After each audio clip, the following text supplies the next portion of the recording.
I'm Edward Warfield, the publisher of City Biz, and I'm honored today to interview Hans Strauch, who's the owner of HDS Architecture.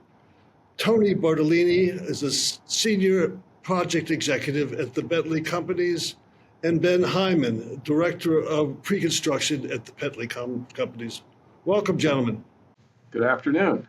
So Hans, could you provide an overview of the Slade Farm project? Give us some project details, the location, any sort of key features, so we have an understanding of the project? Sure. It's a really cool project. It's located in Somerset, which is southern Massachusetts, just north of the Rhode Island border.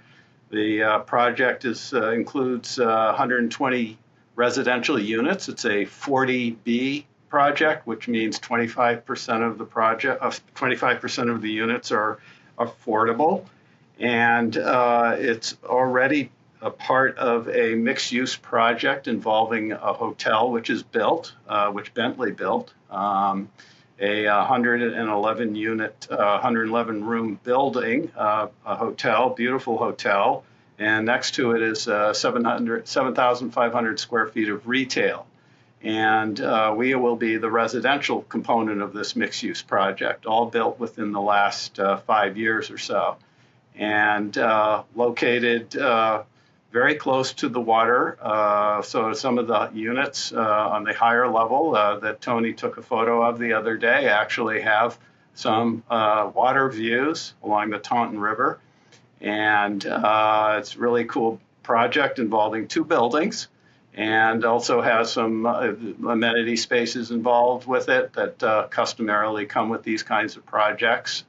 Fitness center, mixed use or mixed work study type workplace, work from home and living spaces, and also a leasing office and management place. So it's, as I said, 2 buildings, roughly 55% of the units are 1 bedroom, 35% are 2 bedroom, and 10% are 3 bedroom units. And it's well underway. So Tony, what is the status, the construction status? How far along are you guys? Yeah, we're really in the thick of it. We have both buildings framed.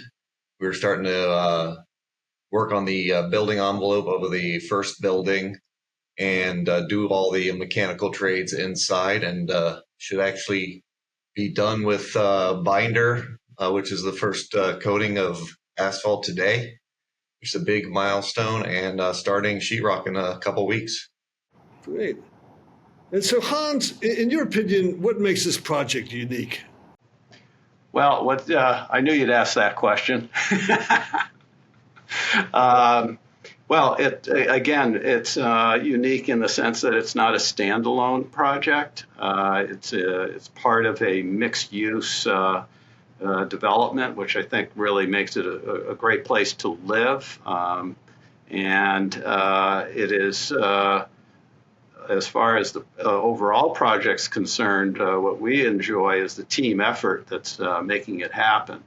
And I think one of the hardest things to do in today's economy is getting a project to pencil out and get going.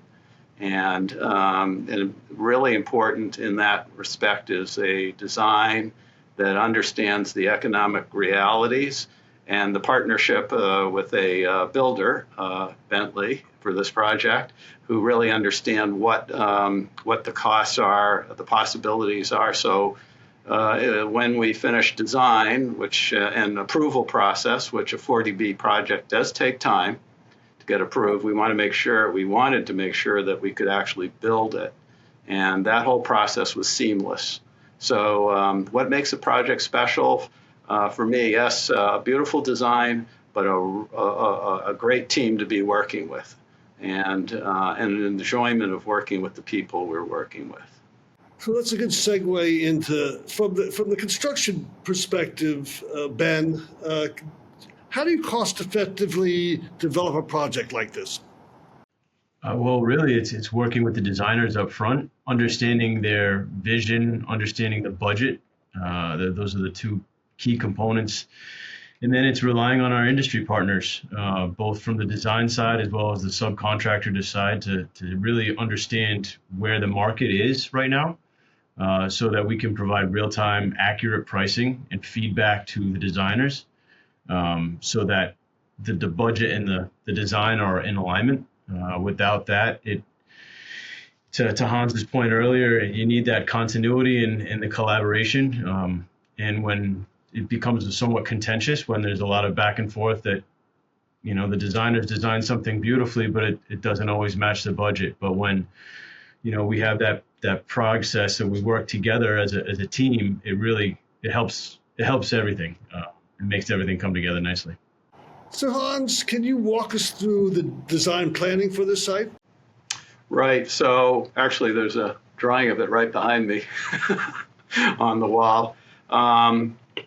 Involves basically a quasi-type courtyard space of which the buildings are organized around. We have two buildings.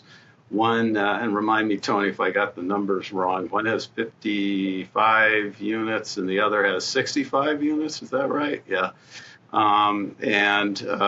Both our buildings are 4 stories tall. Many of the units have balconies, and if they don't have balconies, they have a bay window. There's really a lot of variety in the types of units, and they're really spacious as well. There are minimums that we had to hit for requirements for the 40B. But we exceeded those sizes in many cases, so we're not bare minimum. There are garages as well for individual car type garages spread around the building. Deprete Engineering, I should mention, are the site designers for the project. They did an incredible job with organizing this site with us and doing the site planning and getting the project approved. So back to the garages, they pretty much provide a nice buffer between the neighbors and us, between the 4-story buildings and the neighbors who are or actually not surrounding, but are on one side of the project. So there'll be lots of landscaping and very nice views, very pleasant views. The type of project, and going back to economics, is a 4-story called 4-story stick on a slab. And these days, that is for these kinds of projects, that is the secret sauce, essentially, that allows anything in this immediate economy to work. And we were able to meet that with the zoning approvals for the project. So it is very much a targeted design that meets aesthetic as well as economic goals. What is your experience from the design standpoint? I would say really top notch. Everyone's been speaking of the collaboration. That just makes it a lot easier because you don't want to go through the whole process of design and it not pencil out, and then everyone has to redo it, and then the whole, basically, you're not providing the owner the ability to get to revenue, which is really the ultimate goal. So then you can do hopefully another project for them. So that real time, all the upfront work is huge, but also day to day, the collaboration to solve issues as they come, and so that we can react real time and just keep progress going. I would say as of today, we're actually ahead of schedule, which you probably don't hear that much, and on budget. Same thing. You weren't supposed to say that, Tony. Yeah.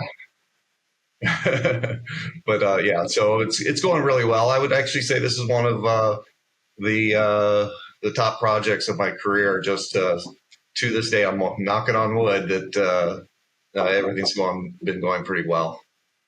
So Hans, you mentioned that Slade Farm is a 40B project, and you explained what that was. But can you walk us briefly through about the zoning tool and your firm's experience with that?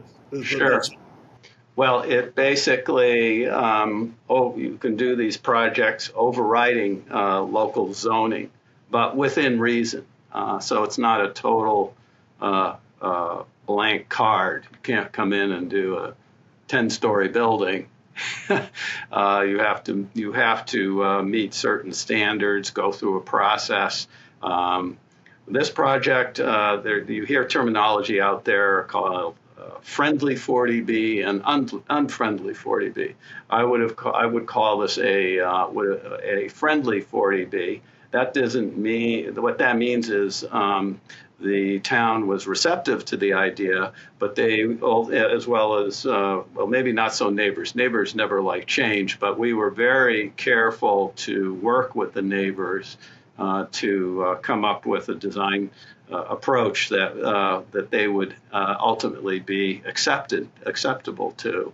And the town very much appreciated that. The design of the project did get some modifications as a result of the town's review and influence.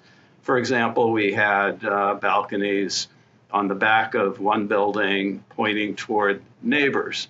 And they didn't like that idea, for somebody up on a 4-story balcony, possibly looking down on their backyard. So we trimmed those, not all of them, but we trimmed most of them out that had those kinds of views. And we still made the design look great and created still very nice units. So 40B process requires affordable units spread out between the two buildings evenly. You can't just say one floor is all affordable. You spread them out based on percentages of the numbers of units, 25% of all the 1-bedroom units, 25% of the 2-bedroom units, and then we have a requirement of also for the 3-bedroom units. So they're all spread out evenly around the project, so it becomes a harmonious sort of community. It's not an issue of who's where, and it's very welcoming in that respect.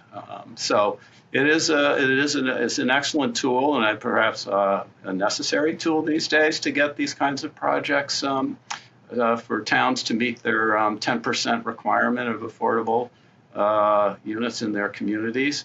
And if managed properly, they can, and in this case, I believe very well managed, by our client, you can come up with a win-win. This is going to be very high-end meaning very,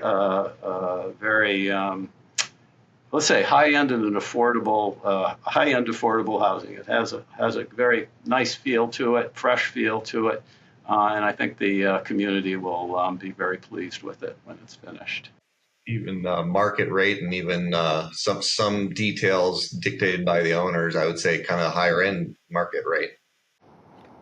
So Hans, Benjamin, Tony, is there any part of this story or something that you'd like to share that you haven't shared with us so far about the project or working together? Well, I would like to say is normally I see Tony at the construction site. So right now he's a little bit too, well-shaven and I'm putting on my project executive hat versus this one's important to us. So I've been paying a lot of special attention. New design team that we're working with, the ownership we've done a lot of projects with. They've also referred a lot of projects to us. So I'm just kind of giving it that special attention. Well, gentlemen, I want to thank you for your time and sharing an update on your project. And my girlfriend is telling me that we're heading up to New England this summer, and hopefully we'll drive by and see your project. So, again, thank you for your time and best of luck.